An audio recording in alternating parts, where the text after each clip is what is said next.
नमस्कार. एका 37 वर्षीय तरुण अभिनेत्याच्या मृत्यूने मनोरंजन विश्वात एकच खळबळ उडाली आहे.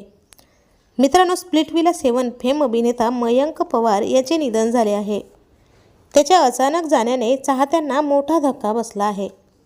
मयंक हा MTV स्प्लिटविला सीझन 7 मधील सर्वात लोकप्रिय स्पर्धकांपैकी एक होता. त्याच्या अधिकृत सोशल मीडिया अकाउंटवरून त्याच्या मृत्यूच्या बातमीला दुजोरा मिळाला आहे. स्प्लिटविला 7 या शोमध्ये तो वादग्रस्त ठरला होता. मात्र त्याने या शोमध्ये स्वतःसाठी एक वेगळे स्थान निर्माण केले होते. वयाच्या अवघ्या 37व्या वर्षी त्याच्या अचानक मृत्यूच्या बातमीने त्याच्या असंख्य चाहत्यांची मने तुटली आहेत. स्प्लिटविलाच्या अनेक चाहत्यांनी मयंकला श्रद्धांजली वाहिली आहे. मयंक पवार यांनी 7 वेळा मिस्टर इंडिया हे पुस्तक जिंकले होते आणि सध्या सेलिब्रिटी फिटनेस ट्रेनर म्हणून काम करत होते.